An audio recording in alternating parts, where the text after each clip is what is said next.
अपने से मोहब्बत करता हूँ, तुम भी उससे मोहब्बत करो। फिर अल्लाह सबके दिलों में उनकी मोहब्बत डाल देता है।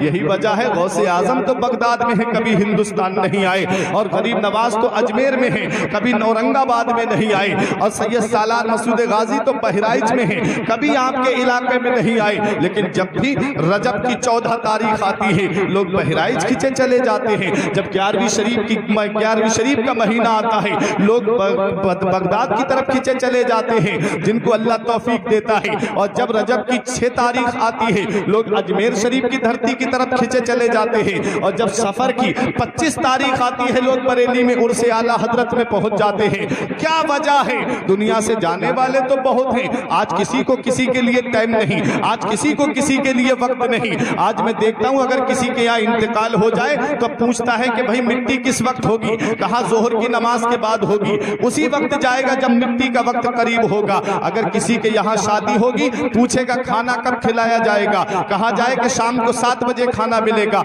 उसी वक्त जाएगा, खाना खाने के बाद फौरन घर चला आएगा। किसी को किसी के लिए टाइम नहीं है। लेकिन क्या वजह है कि रात के 12 बजने के बावजूद आप यहाँ बैठ करके गौसे आजम का जिक्र सुन रहे हो। गौसे आजम तो बगदाद में है, आप यहाँ उनका जिक्र सुन रहे हो। तो सुनो, गौसे आजम ने अपने रब को राजी किया और गौसे आजम का नाम अल्लाह ने मुसलमानों के दिलों में डाल दिया। गौसे आजम का नाम सुना जा रहा है, गौसे आजम का जिक्र सुना जा रहा है। अब आओ कौन गौसे आजम है? वो मेरे गौसे पाक रजी अल्लाह ताला अन्हु कस्बा जीलान के मोहल्ला नीफ में पैदा हुए। 470 हिजरी में गौसे पाक की विलादत होती है। और आप कुर्ब जवार में जब तालीम हासिल कर लेते हैं तो अपनी माँ के पास आते हैं, अम्मी अब मजीद हुसूल इल्म के लिए मैं बगदाद जाना चाहता हूँ। माँ की उम्र 70 का पास हो चुकी थी, लेकिन माँ ने ये नहीं कहा मेरे लाल अब तू मुझे छोड़ के जा रहा है बुढ़ापे की हालत में, अरे मेरे बेटे तू अब मुझे छोड़ के जाएगा जब मुझे तेरे सहारे की जरूरत थी। ये नहीं कहा गौसे आजम की वालिदा ने, फरमाया मेरे लाल तू नाना मुस्तफ़ा की शरीयत का इल्म हासिल करना चाहता है तो मैं तुझे रोक नहीं सकती। जब मेरे लाल तू इल्म हासिल कर, जब मेरे लाल तू तालीम हासिल कर। हजरात गौसे पाक रजी अल्लाह ताला अन्हु अपनी माँ से इजाजत लेकर के बगदाद में इल्म हासिल करने के लिए आते हैं। मैं आपसे पूछना चाहता हूँ, गौसे आजम तो पैदाइशी वली हैं, गौसे आजम तो मादरजाद वली हैं। अरे गौसे आजम तो वो अल्लाह के वली हैं कि तब तक कोई वली बन ही नहीं सकता जब तक गौसे आजम उस पर मोहर नहीं लगा देंगे। प्यारे मुसलमानों, विलायत का सर्टिफिकेट गौसे आजम की बारगाह से मिलता है। वो गौसे आजम को इल्म हासिल करने की क्या जरूरत थी? क्या जरूरत थी कि बगदाद जाकर के इल्म हासिल करें? क्या जरूरत थी कस्बा जीलान के कुर्बो जवार के मदारिस में जाकर के इल्म हासिल करें? आज इंसान विलायत को जो है वो इल्म से नहीं बल्कि जिहालत से जोड़ता है। आज पीरी मुरीदी को इंसान जिहालत से जोड़ता है, इल्म से नहीं जोड़ता। अरे जब तक कोई आलिम बनेगा नहीं तब तक अल्लाह उसको विलायत नहीं देगा। बगैर इल्म के विलायत नहीं मिलती है, बगैर इल्म के कोई वली नहीं बनता है। पहले आलिम बनता है, पहले शरीयत पे चलता है, उसके बाद अल्लाह विलायत अता फरमाता है। आज इंसान सोचता है बगैर पढ़े मैं वली बन जाऊंगा। आज इंसान सोचता है इल्म हासिल नहीं किया अल्लाह मुझे विलायत दे देगा। नहीं प्यारे मुसलमानों, ये सिर्फ खाम ख्याली है। अल्लाह विलायत उसी को देता है जो पहले आलिम बनता है। लोग आला हजरत के लिए एतराज करते, वो तो सिर्फ आलिम है, वली कैसे बन गए?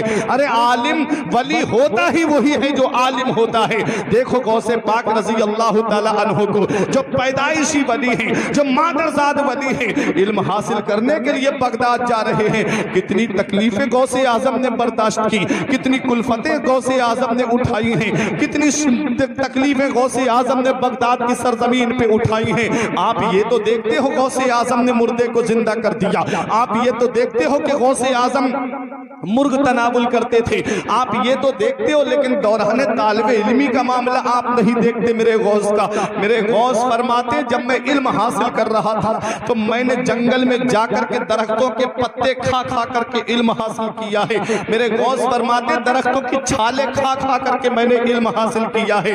प्यारे मुसलमानों, ये विलायत का मकाम ऐसे ही नहीं मिल जाता। मेरे गौस खुद फरमाते दरस्तुल इल्म हत्ता सिरतु कुतबा, मैंने इतना इल्म हासिल किया है कि अल्लाह ने मुझे कुतुब बना दिया है। पता चला सरदारी इल्म इल्म से मिलती है, पता चला बुलंद रुतबा इल्म से मिलता है, पता चला बुलंद शान इल्म से मिलती है, पता चला बुलंद मकाम इल्म से मिलता है, पता चला बंदा फाइजुल मुराम होता है तो इल्म की वजह से होता है, पता चला बंदा तकर्रुबे इल्लाह की मंजिल पे गामजन होता है तो वो इल्म की वजह से होता है। इसलिए ऐ प्यारे मुसलमानों, अपने बच्चों को दीनी तालीम दो। ऐ प्यारे मुसलमानों, अपने बच्चों को दीनी तालीम दो। आज आप सोचते हो मेरा बेटा मौलाना बन जाएगा, क्या कमाएगा, 2000-3000 की तनख्वाह में उसका कैसे गुजारा होगा।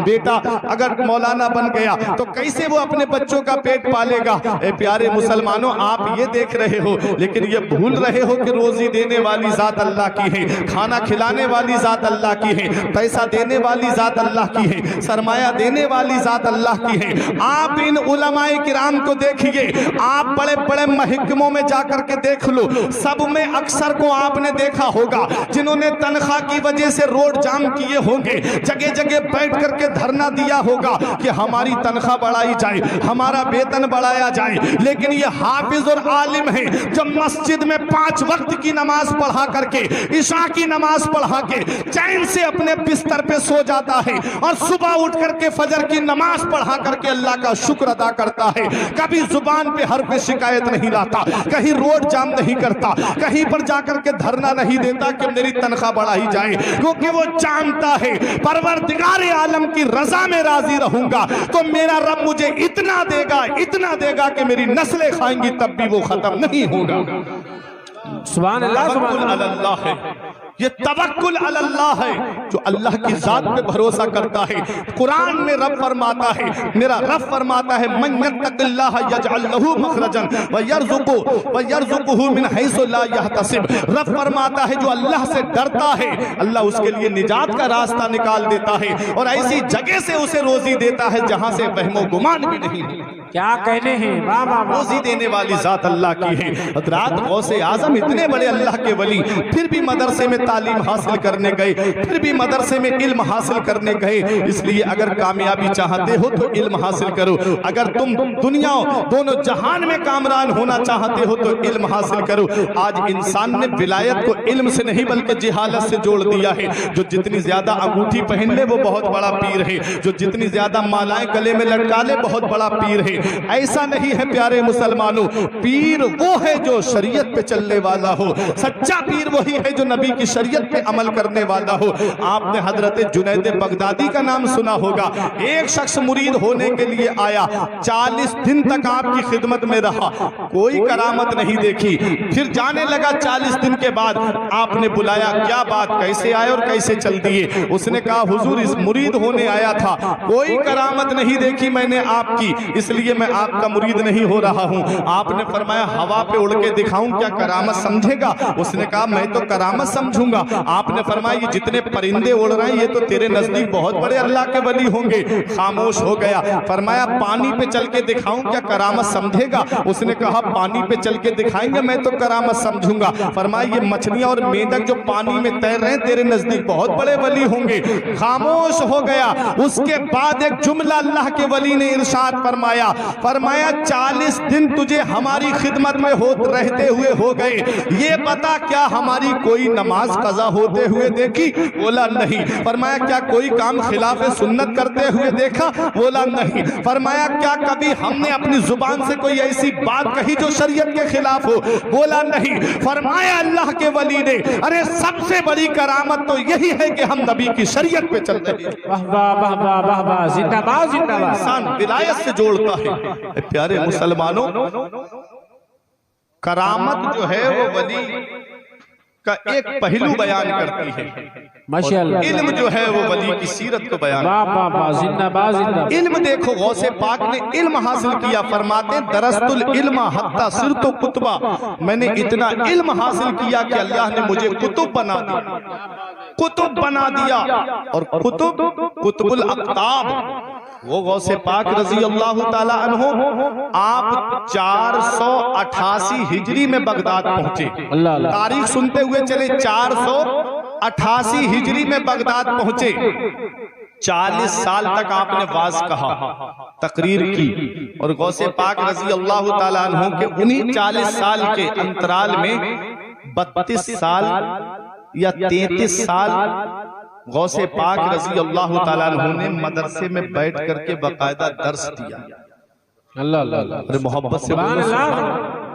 गौसे आजम की हिस्ट्री सुनो, 32 साल बैठ के मदरसे में पढ़ाया है और एक एक दिन में 13 फन गौसे आजम दरसगाह में बैठ करके पढ़ाते थे। सुभान अल्लाह। पहले फन तफसीर, फिर उसके बाद फन हदीस, फिर उसके बाद में फिका, फिर उसके बाद में अकायद, फिर उसके बाद में बलागत और फसाहत का नंबर आता था। 13 इल्म गौसे पाक रजी अल्लाह ताला अन्हु एक दिन में बैठ करके पढ़ाते थे और हफ्ते में 3 मरतबा तकरीर किया करते थे। जुमे के दिन, इतवार के दिन, मंगल के दिन। जुमे के दिन जुमे की नमाज से पहले, इतवार के दिन जोहर की नमाज के बाद और मंगल के दिन इशा की नमाज के बाद। पहले 10, 20, 40 लोगों का मजमा होता था, फिर एक वक्त वो आया कि 70 हजार का मजमा होता था। बगदाद की ईदगाह पे जाकर के मिंबर लगता था गौसे आजम का और 70 हजार का मजमा होता था। और मेरे गौस की शान देखो, गौसे आज तो माइक के जरिए हम आवाज थोड़ी दूर तक नहीं पहुंचा पाते। मेरे गौस को अल्लाह ने वो कमाल अता फरमाया था कि गौसे आजम की आवाज जितनी सामने वाला सुनता था उतनी ही आवाज सबसे पीछे बैठने वाला सुनता था। ये गौसे आजम की शान थी, ये गौसे आजम का मकाम था। एक बात बता दूं, बात आ गई तो गौसे आजम के एक बड़े चहीते मुरीद थे, वो गौसे आजम की बारगाह में बात सुनने आ जाते थे। उधर उनकी बीवी परेशान रहती थी और बगदाद से दूरी पे थे, शायद मिस्र के थे। जब आ जाते थे तो बीवी एक दिन आ गई गौसे आजम की बारगाह में शिकायत लेके, हुजूर ये तो चले आते हैं आपका बात सुनने, दर्स सुनने के लिए और वहां पर हम परेशान होते हैं। तो गौसे आजम ने उनको बुलाया और कहा कि अब तुम हमारा बात सुनने मत आना, अब तुम हमारी तकरीर सुनने मत आना। वो रोने लगे, कहते हैं हुजूर नहीं सुनूंगा तो दिल को चैन कैसे मिलेगा, नहीं सुनूंगा तो दिल को आराम कैसे मिलेगा। मेरे गौस ने फरमाया जहां हो वहीं पर बैठ करके जब मैं बात कहता हूं वक्त याद कर लो, टाइम याद कर लो और अपने आंगन में एक गोल दायरा खींच लेना और उस गोल दायरे के अंदर बैठ जाना। कहते हैं मेरे गौसे आजम मैं यहाँ बात कहूंगा, तुम वहां पर मेरी तकरीर को सुनोगे।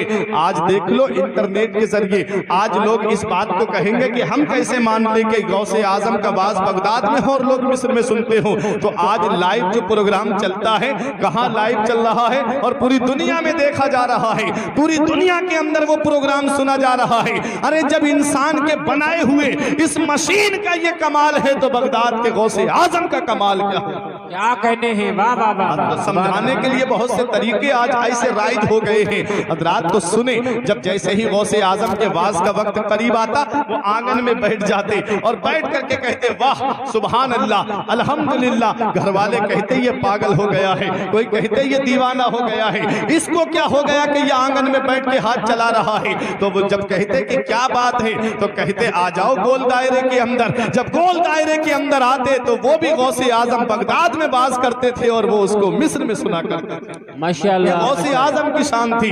हज़रात तो ये गौसे पाक रजी अल्लाह ताला अन्हु हैं।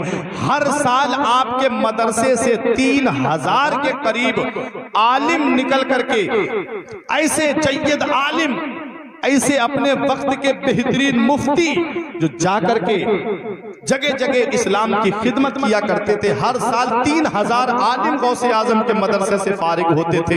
ये गौसे पाक रजी अल्लाह ताला अन्हु हैं। देखे तालीम के मामले में गौसे आजम का मकाम क्या है।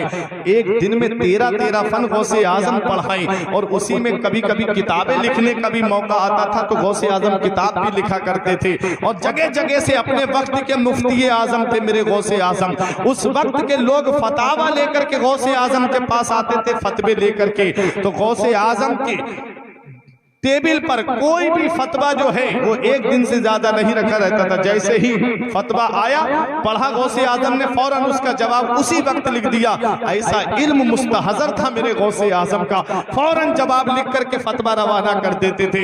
ये गौसे पाक रजी अल्लाह ताला अन्हु हैं। फरमाते हैं दरस्तुल इल्म हत्ता सिरतु कुतबा, मैंने इतना इल्म हासिल किया कि अल्लाह ने मुझे कुतुब बना दिया। और वो मकाम अल्लाह ने गौसे आजम को अता फरमाया, वो मकाम अल्लाह ने गौसे आजम को दिया कि मेरे गौस फरमाते हैं शरीफ तुम फुजलती मिन बाद शुक्री, कि मेरा बचा हुआ तुमने पिया है मेरे बाद में। तमाम औलिया को मुखातब करके मेरे गौसे आजम फरमाते हैं कि अल्लाह की मारिफत का जाम पहले मैंने पिया है और मेरा बचा हुआ जाम तमाम औलिया किराम ने पिया है। और जिसने गौसे आजम का बचा हुआ जाम पिया है, जुनैद बगदादी ने पिया, अल्लाह ने सैयदुत ताइफा बना दिया। गरीब नवाज ने पिया, अल्लाह ने हिंदुस्तान का बादशाह बना दिया। साबिर पाक ने पिया, अलाउद्दीन अली अहमद ने पिया, अल्लाह ने साबिर कलियरी बना दिया। फरीदुद्दीन ने पिया, अल्लाह ने गंजे शकर बना दिया।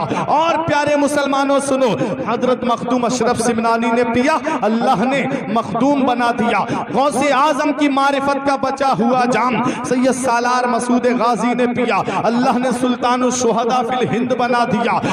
गौसे आजम की मारिफत का बचा हुआ जाम जब बरेली के अहमद रजा ने पिया, अल्लाह ने आला हजरत बना दिया। मुस्तफा रजा खान ने पिया, अल्लाह ने मुफ्ती आजम बना दिया।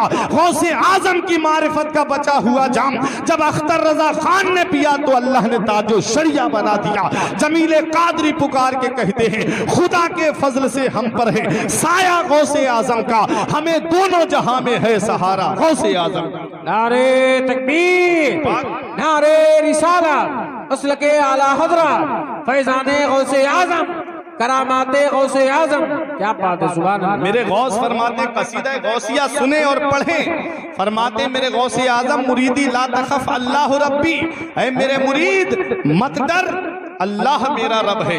फरमाते मेरे गौसे आजम मुरीदी ला तखफ अल्लाह रब्बी। और एक जगह गौसे आजम ने कहा, ए मेरे मुरीद मत रो, अगरचे तू अच्छा नहीं, अगरचे तू जय्यद नहीं, जिस अब्दुल कादिर का तूने दामन पकड़ा है वो सैयद भी है और जय्यद भी है। आला हजरत फरमाते हैं रजा यूं ना बिलक, तू नहीं जय्यद तो ना हो, सैयदे जय्यदे हर दहर है मौला तेरा। ये गौसे पाक रजी अल्लाह ताला अन्हु है। फरमाते मुरीदी ला तखफ अल्लाह रब्बी, ऐ मेरे मुरीद डरने की जरूरत नहीं है, अल्लाह मेरा रब है। मैंने आलम तसव्वुर में अर्ज किया, मेरे गौस हम कहाँ ना डरे, हमारे यहाँ का उसूल तो ये है, हमारे यहाँ का तरीका तो ये है, हमारे यहाँ का रिवाज तो ये है। अगर प्रधान जी कह दे मत डर तो मतलब है गांव में मत डर, अगर चेयरमैन कह दे मत डर तो मतलब है तहसील में मत डर, अगर मेंबर कह दे मत डर तो मतलब है कस्बे में मत डर, अगर विधायक कहे मत डर तो मतलब है जिले में मत डर, अगर सीएम कहे मत डर तो मतलब है सूबे में मत डर, अगर पीएम कहे मत डर तो मतलब है मुल्क में मत डर। ऐ मेरे गौसे आजम हम कहाँ ना डरे, क्या अपने गांव में ना डरे, क्या कस्बे में ना डरे, क्या तहसील में ना डरे, क्या जिले में ना डरे, क्या सूबे में ना डरे, क्या मुल्क में ना डरे। तो गौसे आजम की बारगाह से जवाब मिलता है, तुबूली फिस समाई वल अर्दो दुक्कत। मेरे गौस फरमाते हैं, ऐ मुझसे मोहब्बत करने वाले, ऐ मेरे चाहने वाले, तूने जिस गौस का दामन पकड़ा है उस गौस की बुलंदी का डंका आसमानों पर भी बज रहा है, जमीनों पर भी बज रहा है। न जमीन पे तुझे डरने की जरूरत है, न जमीन के नीचे तुझे डरने की जरूरत है। जमीले कादरी पुकार के कहते हैं, मुरीदी ला तखफ कहकर तसल्ली दी गुलामों को, मुरीदी ला तखफ कहकर तसल्ली दी गुलामों को, कयामत तक रहे बेखौफ बंदा गौसे आजम। वाह वाह वाह वाह, क्या कहते हैं, जिंदाबाद जिंदाबाद। ये है मेरे गौसे आजम। कहां कहां देखोगे गौसे आजम को। गौसे पाक रजी अल्लाह ताला अन्हु की अजमत व शान बगदाद की जामा मस्जिद है, और बगदाद की जामा मस्जिद से वाज कह रहे हैं, तकरीर कर रहे हैं। गौसे पाक रजी अल्लाह ताला अन्हु ने अचानक से फरमाया, कदमी हाज़िही अला रक़बति कुल्ल वलिय्यिल्लाह। यही बात बता रहा हूँ, पॉइंट सुने, इसी के बाद तकरीर खत्म कर दूंगा। इसी को बताने के बाद फरमाते मेरे गौस, मेरा ये कदम हर अल्लाह के वली की गर्दन पे, सुभान, मेरा ये कदम हर अल्लाह के वली की गर्दन पे है। अब कदम के मामले में बहुत सारा इख्तिलाफ है। बाज़ ने कहा असली कदम है, बाज़ ने कहा कदम से मुराद इल्म है, बाज़ ने कहा कि कदम से मुराद मर्तबा है। अलग अलग रिवायतें बयान की हैं। हर माना गौसे आजम की जात में फिट आता है। गौसे पाक का मकाम बहुत बुलंद है। फरमाते हैं मेरा ये कदम हर अल्लाह के वली की गर्दन पे है। 50 औलियाए किराम ऐसे थे उस वक्त उस मजलिस में बैठे हुए जो बहुत बड़े मर्तबे पे फाइज थे। उनमें से 49 ने अपनी गर्दन ऐसे झुका दी कि पेशानी जमीन पे लगने वाली थी। झुका ली अपनी गर्दन गौसे आजम, हमारी गर्दन पे आपका कदम है। उनमें एक अल्लाह के वली जिनका नाम हजरत अली बिन अल-हेती है, उठे और उठने के बाद में गए गौसे आजम के पास में और गौसे पाक का कदम उठाया, अपनी गर्दन पे रख लिया। कहा मोहब्बत तो तब है कि मैं असले कदम को उठा करके अपनी गर्दन पे रख लूं। बहुत बड़े अल्लाह के वली है हजरत अली बिन हेती। इनके बारे में मैंने शमे शबिस्तान रजा में नुस्खा देखा था कि अगर खटमल वगैरह काटते हो, मच्छर काटते हो और इनका नाम ले लिया जाए तो वो चीज काटती नहीं है। ये नुस्खा मैंने देखा था किताब में लिखा हुआ। इतने बड़े अल्लाह के वली खुद फरमाते हैं कि काली रात में काले पत्थर पर काली चींटी रिंगती हो और उसकी खबर अली बिन हेती को ना हो तो मेरा पित्ता पानी हो जाए। अल्लाह क्या कहते हैं कि ऐसा हो ही नहीं सकता कि काली रात में काले पहाड़ पर काली चींटी रिंगती हो और अली बिन हेती को पता ना हो। इतने बड़े अल्लाह के वली गौसे पाक का कदम उठा के अपनी गर्दन पे लेते हैं।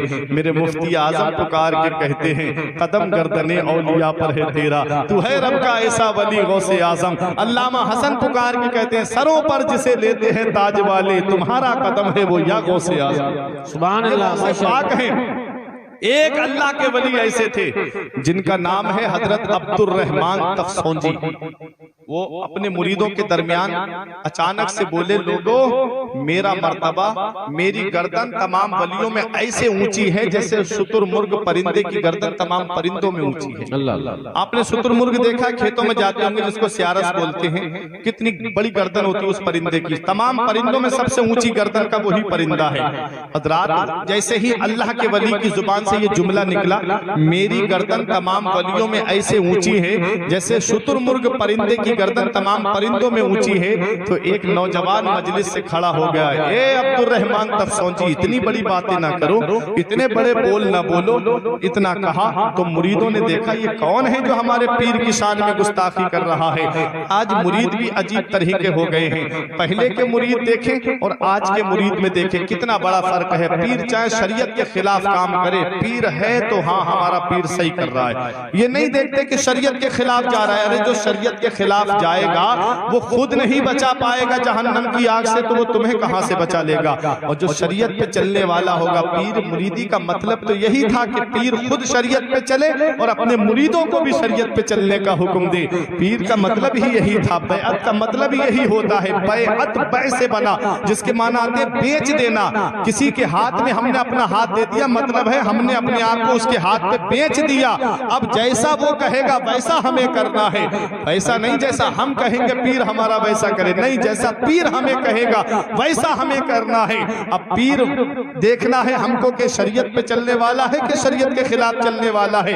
आज पीरों को देखो, एक पीर है दूसरे पीर की बुराई कर रहा है। आज लोगों ने आज सबसे ज्यादा अगर सुन्नियत को नुकसान पहुंचाया है, आज सबसे ज्यादा अगर सुन्नियों को बांटा है तो वो आज पीरों ने बांटा है। ये बात थोड़ी कड़वी जरूर है लेकिन मैं सच्चाई बता रहा हूं। सबसे ज्यादा अगर आज मुरीदों को बांटा है और लोगों को बांटा है तो वो आज जाहिल पीरों ने मुरीदों को और लोगों को बांटा है। क्यों? क्योंकि अगर एक मुरीद दूसरे पीर का है तो कहते हैं कि उससे बात मत करना, ये फला का मुरीद है, और वो कहता है कि इससे बात कर मत करना, ये हमारे पीर का मुरीद नहीं है। और जाकर के पीरों को भी बता देते हैं कि ये फला पीर का मुरीद है, इससे हुजूर ज्यादा कलाम ना करें। ये क्या है? अरे पीर तो वो होता है जो नबी की शरीयत पे चलने का हुक्म दे, चाहे कोई भी सिलसिले का हो, चाहे सिलसिला नक्शबंदिया हो, चाहे सिलसिला सुहरवर्दिया हो, चाहे सिलसिला चिश्तिया हो, चाहे सिलसिला कादरिया हो। ये तमाम के तमाम सिलसिले मौला अली शेर खुदा पे जाकर के खत्म हो जाते हैं। ऐ प्यारे मुसलमानों, सच्चा मुरीद वही होगा जो तमाम सिलसिलों की इज्जत करेगा। सबसे बेहतर मुरीद वही होगा जो तमाम सिलसिले के पीरों को इज्जत देगा। इसलिए देखो अब्दुर रहमान तफसौंजी ने जब इतना कहा कौन है जिसने मेरी बात को काटा है, तो नौजवान मजमे से खड़ा हो गया, गुदड़ी ओढ़े हुए थे, जमीन पे गुदड़ी को फेंक दिया। नाम है हजरत अली बिन हेती। कहते हे अब्दुर रहमान तफसौंजी इतनी बड़ी बातें ना बोलो। कहा कि अगर इतनी बड़ी बात बोलते हो तो आओ मुझसे कुश्ती लड़ लो, तुम जो बात करते हो। अब्दुर रहमान तफसौंजी के मुरीदों ने सोचा कि लाओ इसे मारे जो पीर की शान में गुस्ताखी कर रहा है। पीर ने मुरीद पे नजर डाली तो गौर से देख करके कहा ठहर जाओ, तुम इस नौजवान के मर्तबे को नहीं जानते, तुम इस नौजवान की शान को नहीं जानते, तुम इस नौजवान के मकाम को नहीं पहचानते, इसके जिस्म पर कोई भी बाल ऐसा नहीं है जो अल्लाह की तस्बीह न पढ़ रहा हो, जो अल्लाह का जिक्र न कर रहा हो। मजमे से खड़ा होने वाला नौजवान भी कोई आम नौजवान नहीं था, गौसे आजम का मुरीद था, गौसे आजम का चहीता खलीफा था, जिनको हजरत अली बिन हेती कहा जाता है। अब्दुल रहमान तफसौजी बोले किसके मुरीद हो? कहा मेरे पीर का नाम कुतबे रब्बानी, महबूब सुबहानी, शहबाज लामकानी, पीर लासानी, हुजूर सैयदना शेख अब्दुल कादिर जिलानी गौसे आजम दस्तगीर है। कहा कौन गौसे आजम है? मैं तो नहीं जानता गौसे आजम को, मैं तो नहीं जानता अब्दुल कादिर जिलानी को। मैं बारहा कुर्बे इलाही में जाता हूँ, लेकिन कभी मैंने अब्दुल कादिर को वहां पर नहीं देखा। मेरे गौस का मकाम व मर्तबा देखो, मेरे गौस की शान देखो। अब्दुल रहमान तफसौजी ने 2 मुरीद बुलाए, एक पर्चे पे लिखा, कहा जाओ और बगदाद अब्दुल कादिर से पूछ करके आओ कि मैं बारहा कुर्बे इलाही में जाता हूँ, औलियाए किराम से मुलाकात होती, लेकिन आपको मैंने नहीं देखा। अब्दुल रहमान तफसौजी के 2 मुरीद चले, उधर मेरा गौस बगदाद में मुलाहिजा फरमा रहा है। मेरे गौस फरमाते नजर तो इला बिलादिल्लाहि जमा का खरदालतिन अला हुक्म इत्तिसाली, मैं अल्लाह के तमाम शहरों को ऐसे देख रहा हूँ जैसे कोई अपनी हथेली पर राई के दाने को देख रहा है। मेरे गौस मुलाहिजा फरमा रहे हैं कि मेरे मुरीद ने क्या कहा है और अब्दुल रहमान तफसौजी ने क्या कहा है। मेरे गौसे आजम ने अपने 2 मुरीदों को रवाना किया, एक पर्चा दे करके कहा फला रास्ते से अब्दुल रहमान तफसौजी के मुरीद आ रहे हैं, ले जाओ उन्हें पकड़ करके उनके पीर के पास में। गौसे आजम के मुरीद आए, उन दोनों को लेकर के गए। चलो तुम्हारे सवाल का जवाब लेके हम आ गए हैं। अब्दुल रहमान तफसौजी हजरत अली बिन हेती से कहते हैं, अरे फकीर तुमने जो गुदड़ी उतार दी है इसे ओढ़ लो। आपने फरमाया एक बार मैं गुदड़ी जिस्म से उतार देता हूँ, दोबारा नहीं पहनता। वहां से तकरीबन 10 मील के फासले पे उनका घर था। अपना हाथ बढ़ाते हैं, कहते हैं अपनी बीबी से, बीबी फातिमा मेरी चादर दे दो, मेरी गुदड़ी दे दो। बीबी भी आपकी बहुत बड़ी अल्लाह की वलिया थी, आपकी आवाज को 10 मील के फासले पे सुन लिया और वहीं से उनकी गुदड़ी निकाल करके दे दी, उन्होंने गुदड़ी ओढ़ ली। इधर गौसे आजम के मुरीद आए, बोले अब्दुल रहमान तफसौजी हम तुम्हारे सवाल का जवाब लेके आ गए हैं। अब अब्दुल रहमान तफसौजी ने जब पर्चा खोल करके देखा, उन्होंने तो ये लिखा था कि मैं बारहा कुर्बे इलाही में जाता हूं, लेकिन मैंने गौसे आजम आपको नहीं देखा है। आप कहां पर हैं? अपना मकाम व मर्तबा तो बताइए। अब मेरे गौस का जवाब सुनो। मेरे गौसे आजम फरमाते हैं, अरे तुम जाते हो, एक है सहन, एक है अंदर कमरा और एक है खास कमरा, तो तुम्हारा जो मकाम है वो आंगन वाला है, सहन वाला है और मैं राजदारों के कमरे वाला हूं। अब सुनो अब्दुल रहमान तफसौजी, तुम्हें फला महीने की फला तारीख में जब विलायत का हुल्ला पहनाया गया था, उस पे सोने से कुल हुवल्लाहु अहद लिखी हुई थी। वो जुब्बा, वो हुल्ला जो तुम्हें दिया गया था, जिसने तुम्हें अपने हाथों से हुल्ला पहनाया था, उसके चेहरे पे नकाब पड़ी हुई थी। बोले हाँ पड़ी हुई थी। फरमाया ए अब्दुल रहमान तफसौजी, फला महीने की फला तारीख को तुम्हारा मर्तबा बुलंद किया गया था, तुम्हारा दर्जा बुलंद किया गया था। उसकी सनद जिसके हाथों से तुम्हें दी गई थी, उसके चेहरे पे नकाब पड़ी हुई थी। अगर उस दिन अपने उसके चेहरे से नकाब उठा करके देख लेते तो इतनी बड़ी बातें ना करते। अरे जिसके हाथों से तुम्हें विलायत मिली है वो बगदाद का गौसे आजम मैं ही तो हूँ, वो अब्दुल कादिर जिलानी मैं ही तो हूँ। जब अब्दुल रहमान तफसौजी ने इतना देखा तो बगदाद की तरफ रुख करके अपनी गर्दन को झुका के कहते हैं, ऐ मेरे शेख गौसे आजम, मैं आपके मर्तबे को जान गया, मैं आपकी शान को जान गया, मैं आपके मकाम और मर्तबे को पहचान गया। बड़े बड़े औलियाए किराम जिस गौस की बारगाह में अपनी गर्दन को झुका रहे हैं और गौसे आजम के कदम को अपनी गर्दन पे ले रहे हैं, बरेली का इमाम बरेली से पुकार के कहता है, सर भला क्या कोई जाने के है कैसा तेरा, सर भला क्या कोई जाने के है कैसा तेरा, औलिया मलते हैं आंखें वो है तलवा तेरा। वाह वाह वाह, सुभान अल्लाह, माशाअल्लाह। आंखें वो है तलवा तेरा और सारे अफ्ताबे जहां करते हैं काबे का तवाफ, काबा करता है तवाफे दरे बाला तेरा। माशाअल्लाह माशाअल्लाह, ये है गौसे आजम की शान। फरमाते आला हजरत शुक्र के जोश में जो है वो तुझे क्या जाने। मेरे गौस शुक्र के जोश में जो है वो तुझे क्या जाने। खिज्र के होश से पूछे कोई रुतबा तेरा, और तू घटाए से किसी के ना घटा है ना घटे। जब बढ़ाए तुझे अल्लाह ताला तेरा, मिट गए मिटते हैं मिट जाएंगे दुश्मन तेरे, न मिटा है न मिटेगा कभी चर्चा। माशाअल्लाह। बड़े बड़े औलिया किराम गौसे आजम की बारगाह में खिराज अकीदत पेश कर रहे हैं। बड़े बड़े औलिया किराम गौसे आजम के कदम को अपनी गर्दन पे ले रहे हैं। एक और अल्लाह के वली हैं बगदाद में, बहुत बड़े अल्लाह के वली, जिनका नाम शेख अबुल वफा मोहम्मद काकेस रहमतुल्लाह अलैहि है। इतने बड़े अल्लाह के वली कि 17 राजा इनके झंडे के साए में अदब से हाथ बांध के चला करते थे। हजरात, शेख अबुल वफा जब निकलते थे तो राजा बादशाह अदब के साथ झंडे के साए में चले। कितने बड़े अल्लाह के वली होंगे। बगदाद में जब वाज कहते थे तो गौसे आजम ने अपने दोस्तों से कहा, चलो अल्लाह के वली का वाज सुनने चल रहे हैं, चलो अल्लाह के वली की तकरीर सुनने चल रहे हैं। आज हम जलसों में आते हैं तो मजे के लिए आते हैं। फला खतीब आया है, देखते हैं क्या बोलेगा, फला शायर आया है, देखते हैं क्या बोलेगा। ये नहीं देखते जलसा किस शख्सियत के नाम से है, ये नहीं देखते जलसे को निस्बत कौन सी जात से है। आज हम जलसों में अपने मजे के लिए आते हैं। मेरे गौस कहते हैं अपने दोस्तों से, चलो फला का वली का बात सुनने चल रहे हैं, नाना की हदीस सुनने को मिलेगी, नाना का फरमाने आली शान सुनने को मिलेगा, कुरान की आयतें सुनने को मिलेंगी। मेरे गौस जैसे ही मजलिस में दाखिल हुए, 18 साल की उम्र में गौसे आजम बगदाद पहुंचे थे तालीम हासिल करने के लिए। हजरात देखें, गौसे आजम की जवानी का आलम था। जैसे ही गौसे आजम अल्लाह के वली जब बात कर रहे थे, अंदर दाखिल हुए, शेख अबुल वफा की नजर पड़ी, कहा कि इस बच्चे को बाहर निकाल दिया जाए। गौसे आजम का हाथ पकड़ा, उनके मुरीदों ने पकड़ करके बाहर कर दिया। जितने लोग मजमे में बैठे थे गौसे आजम को देखने लगे। फिर गौसे आजम ने बुरा नहीं माना, फिर अंदर आ गए बात सुनने के लिए। अल्लाह के वली ने फिर कहा, मैंने कहा ना इस बच्चे को बाहर निकाल दिया जाए। और उन गौसे आजम का हाथ पकड़ के बाहर कर दिया जाता है। इतने बड़े मजमे में आप लोग बैठे हैं, मैं किसी एक भाई का नाम लेके कहूँ इसको बाहर निकाल दिया जाए, तो आप मुझे नहीं देखोगे बल्कि निकलने वाले को देखोगे कि कौन है, किसको निकाला जा रहा है। गौसे आजम को जब तीसरी मर्तबा निकाला गया तब भी मेरे गौस ने बुरा नहीं माना, आ गए फिर भी बात सुनने के लिए। अब शेख अबुल वफा ने बुलाया, इस बच्चे को मेरे पास लेकर के आओ।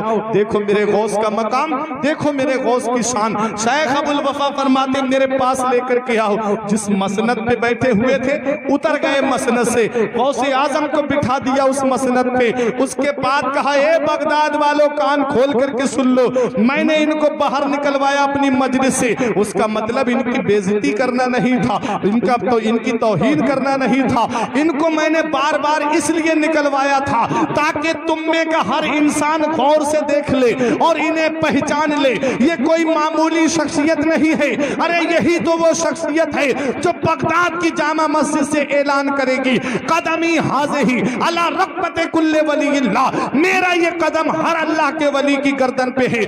मैंने तुम सबको गवाह बना करके आज ही इनके कदम को अपनी गर्दन पे ले लिया है। मेरा इमाम पुकार के कहता है, सर भला क्या कोई जाने के है कैसा तेरा, औलिया मलते हैं आंखें वो है तलवा तेरा। माशाअल्लाह सुभान। उसके बाद शेख अबुल वफा ने कहा, या अब्दुल कादिर जीलानी इन्नी राई तो कुल्लो दीकिन यसे हो व यसकुतो इल्ला दीको का यसे हो वला यसकुतो।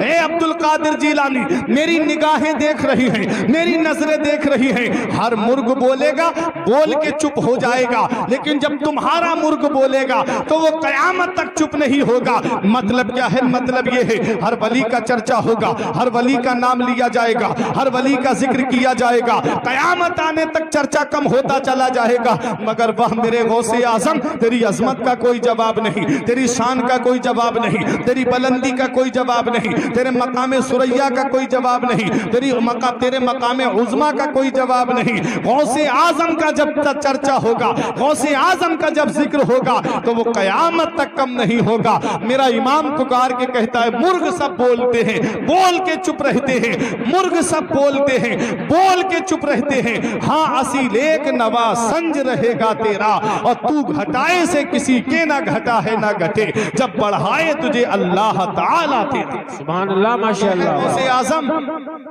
उसके बाद शेख अबुल वफा ने एक जुमला कहा था, ये अब्दुल कादिर जिलानी, जब आप बगदाद की जामा मस्जिद से ऐलान करो कि मेरा ये कदम हर अल्लाह के वली की गर्दन पे है, उस दिन इस सफेद दाढ़ी वाले को मत भूलना। इतना बड़ा जुमला, इस सफेद दाढ़ी वाले को मत भूलना। मैं आपकी अजमत को मानता हूँ। मेरा इमाम पुकार के कहता है, सर भला क्या कोई जाने के है कैसा तेरा, औलिया मलते हैं आंखें वो है तलवा तेरा। ये मेरे गौसे आजम की शान है, ये मेरे गौसे आजम का मकाम है। एक दिन गौसे आजम ने ये कसम खाई कि तब तक नहीं खाऊंगा जब तक अल्लाह अपने दस्ते कुदरत से मुझे नहीं खिलाएगा। कई दिन गुजर गए, आपके पीर और मुर्शिद जो है सैयद अबू सईद मखजूमी अलैहिर्रहमा, वो एक तबाक में खाना सजा करके लाए और कहा अब्दुल कादिर ये खाना खा लो। आपने खाना खाने से इनकार कर दिया। गौसे आजम के कानों में एक आवाज आती है, उससे पहले आपके शेख अबू सईद मखजूमी ने कहा ये खाना मैं अपनी तरफ से लेके नहीं आया हूँ, मुझे ऐसा हुक्म दिया गया है। कहते हैं कि गौसे आजम के कानों में एक आवाज आई, या अब्दुल कादिर जिलानी बिहक़्क़ि अलैका कुल व बिहक़्क़ि अलैका इश्रब। ए अब्दुल कादिर जिलानी, तुझे मेरे इज्जत और जलाल की कसम तू खा ले, तुझे मेरे इज्जत और जलाल की कसम तू पी ले। जब गौसे आजम खाना छोड़ दे तो अल्लाह अपनी कसमें दे के गौसे आजम को खाना खाने का हुक्म दे। मेरा इमाम पुकार के कहता है, कसमें दे दे के खिलाता है पिलाता है तुझे, कसमें दे दे के खिलाता है पिलाता है तुझे। प्यारा अल्लाह तेरा चाहने वाला तेरा, प्यारा अल्लाह तेरा चाहने वाला तेरा। ये मेरे गौसे आजम है। कहाँ कहाँ देखो गौसे आजम को, गौसे आजम का मकाम और मर्तबा बहुत बुलंद है। बगदाद की जामा मस्जिद से ऐलान किया, मेरा ये कदम हर अल्लाह के वली की गर्दन पे है। उस वक्त ख्वाजा गरीब नवाज खुरासान की पहाड़ियों में चिल्ला काट रहे थे, इबादत कर रहे थे, मुजाहिदे में लगे हुए थे। कहाँ बगदाद और कहाँ खुरासान। गौसे आजम की आवाज जब गरीब नवाज के कान में पहुंची, आज का बदअकीदा कहता है कि कैसे गौसे आजम की आवाज पहुंच गई थी गरीब नवाज के कानों में। हमने कहा, क्या तूने कुरान नहीं पढ़ा कि जब हजरत इब्राहिम अलैहिस्सलाम ने काबे की तामीर की और जब काबा मुकम्मल तामीर हो गया तो अल्लाह ने हुक्म दिया कि अब पत्थर पे खड़े होकर के लोगों को इस काबे के तवाफ के लिए बुलाओ। पूरा वाकया कुरान में आया है। जब आप मकाम इब्राहिम पे खड़े हुए, वो पत्थर बुलंद होता चला गया और पहाड़ के बराबर बुलंद हो गया। इब्राहिम अलैहिस्सलाम ने उस पहाड़ पे खड़े होकर के कहा था कि उस पहाड़ पे खड़े होकर के इब्राहिम अलैहिस्सलाम ने कहा, ऐ लोगों आओ अल्लाह के घर के तवाफ के लिए आओ। अल्लाह ने आवाज को पूरी दुनिया में पहुंचा दिया। इब्राहिम अलैहिस्सलाम ने कहा, मौला मेरी आवाज पूरी दुनिया में कैसे पहुंचेगी? तो आवाज आती है, आवाज लगाना तुम्हारा काम है और पूरी दुनिया में पहुंचा देना परवरदिगारे आलम का काम है।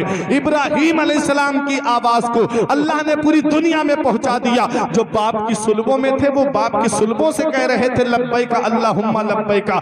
जो माँ के रहमों में थे वो वहां से आवाज लगा रहे थे लब्बैका अल्लाहुम्मा लब्बैका। हजरात, एक मर्तबा जिसने लब्बैक कहा वो एक मर्तबा हज करने जाएगा। जिसने 2 मर्तबा लब्बैक कहा वो 2 मर्तबा हज करने के लिए जाएगा। जिसने 3 मर्तबा लब्बैक कहा वो 3 मर्तबा हज करने के लिए जाएगा। इब्राहिम अलैहिस्सलाम की आवाज को अल्लाह ने पूरी दुनिया में पहुंचा दिया। तो इब्राहिम अलैहिस्सलाम के गुलाम शेख अब्दुल कादिर जिलानी की आवाज को कदमी हाज़िही अला रब्बते कुल्ले वलील्लाह, मेरा ये कदम हर अल्लाह के वली की गर्दन पे है। और औलिया अंबिया के मजहर होते हैं। अंबिया किराम से मोजज़ात का सुदूर होता है और वलियों से करामतों का सुदूर होता है। और मेरे गौस फरमाते हैं, हर वली किसी ना किसी नबी के नक्शे कदम पे होता है और मैं मदीने वाले मुस्तफ़ा के नक्शे कदम पे हूँ। हजरात, तो गौसे आजम की आवाज को अल्लाह ने पूरी दुनिया में पहुंचा दिया। गरीब नवाज खुरासान की पहाड़ियों से ऐलान करते हैं, ऐ मेरे गौसे आजम, आपका कदम सिर्फ मेरी गर्दन पे ही नहीं है बल्कि मेरे सर पे भी है, मेरी आंखों पे भी है, मेरे दिल पे भी है। बरेली के इमाम की नजर, मुफ्ती आजम की नजर पड़ती है तो पुकार के कहते हैं, ये दिल ये जिगर है, ये आंखें ये सर है, ये दिल ये जिगर है, ये आंखें ये सर है, जहां चाहो रखो कदम गौसे आजम, जहां चाहो रखो कदम गौसे आजम। रात गौसे आजम का मकाम और मर्तबा बहुत बुलंद है। गौसे आजम की शान बड़ी बुलंद वाला है। गौसे आजम ने जब ये कहा मेरा ये कदम हर अल्लाह के वली की गर्दन पे है, ख्वाजा गरीब नवाज रजी अल्लाह ताला अन्हु ने कहा, ख्वाजा गरीब नवाज रजी अल्लाह ताला अन्हु ने कहा क्या कहा कि मेरे सिर्फ गर्दन पे ही कदम नहीं है, बल्कि मेरे सर पे भी है, मेरी आंखों पे भी है, मेरे दिल पे भी है। तो मेरे गौस ने फरमाया गयासुद्दीन का बेटा सबकत ले गया, गयासुद्दीन का बेटा सबकत ले गया। फरमाया जालतुका सुल्तानल हिंद या मुईनुद्दीन, ऐ मुईनुद्दीन तुमने जो मोहब्बत का इजहार किया है कि सिर्फ मेरे गर्दन पे नहीं, मेरे सर पे भी है, मेरी आंखों पे भी है, मेरे दिल पे भी है, तो ऐ मुईनुद्दीन जाओ, हमने तुम्हें हिंदुस्तान का बादशाह बना दिया। क्या बात है, सुभान अल्लाह। बगदाद के गौसे आजम से तमगा मिला के जाओ, हमने तुम्हें हिंदुस्तान का बादशाह बना दिया। इसीलिए शायर कहता है कुर्सी पे कोई भी बैठे राजा तो मेरा ख्वाजा है। बाबर अपने से बादशाह बना, नाम मिट गया। हुमायूं अपने से बादशाह बना, नाम मिट गया। शाहजहां अपने से बादशाह बना, नाम मिट गया। लेकिन क्या वजह है कि 800 साल गुजरने के बाद भी कोई भी हुकूमत हो, पहले चादर गरीब नवाज की बारगाह में पहुंचाती है, फिर उसके बाद में कुर्सी पे बैठती है। क्या वजह है? क्योंकि सब जानते हैं कि कुर्सी पे कोई भी बैठे राजा तो मेरा ख्वाजा है। इस हिंदुस्तान पे जिसकी हुकूमत चल रही है वो अजमेर के गरीब नवाज की हुकूमत चल रही है। प्यारे मुसलमानों, तो गौसे आजम को ये मकाम कैसे मिला, गौसे आजम को ये मर्तबा कैसे मिला, गौसे आजम को ये शान कैसे मिली? तो सुनो, हर बेटे की कामयाबी में उसके वालिदैन का हाथ होता है, हर बेटे की कामयाबी में उसके माँ बाप का हाथ होता है। आज माँ बाप जो है वो औलाद को अच्छी तरबियत नहीं देते, आज माँ बाप जो है वो औलाद को अच्छी तालीम नहीं देते। यही वजह है कि वो बुढ़ापे में आंसू बहाते हैं कि मेरी औलाद मेरे काम नहीं आ रही है। गौसे आजम के जरा माँ बाप को तो देखिए, गौसे आजम के वालिदैन की क्या शान है। गौसे आजम पैदा ही ऐसे घराने में हुए हैं। नाना देखो हजरत अब्दुल्ला सौमई, बहुत बड़े अल्लाह के वली। गौसे आजम के वालिद शेख अबू स्वालेह मूसा जंगी दोस्त, बहुत बड़े अल्लाह के वली। आपकी फूफी आयशा बहुत बड़ी अल्लाह की वलिया, आपकी वालिदा उम्मुल खैर फातिमा बहुत बड़ी अल्लाह की वलिया। ऐसे वलियों के गुलशन में गौसे आजम की विलादत होती है। हजरात जरा देखें, माँ बाप की जरा शान तो देख लें। गौसे आजम के सिर्फ एक सेब खाया था, गौसे पाक के वालिद ने, भूख लग रही थी, दरिया में आ रहा था, भूख की वजह से आपने थोड़ा सा सेब खाया, अंदर से दिल ने, जमीर ने झंझोड़ करके कहा, ए अबू स्वालेह क्या कर रहे हो? इस सेब का कोई मालिक होगा और उस मालिक की बगैर इजाजत के तुमने सेब खा लिया। ये तकवा था, ये परहेजगारी थी। प्यारे मुसलमानों, जब वो कराहत वाला सेब अंदर गया तो रोने लगे कि कल कयामत में अगर मुझसे इसके मालिक ने बदला मांग लिया तो मैं कहां से दूंगा।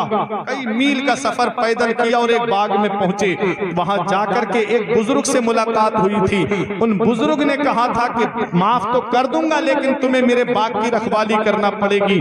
कई साल तक बाग की रखवाली की। उसके बाद में एक बात बता दूं गौसे आजम के वालिद की। एक दिन अबू स्वालेह मूसा जंगी दोस्त बाग रखा रहे थे।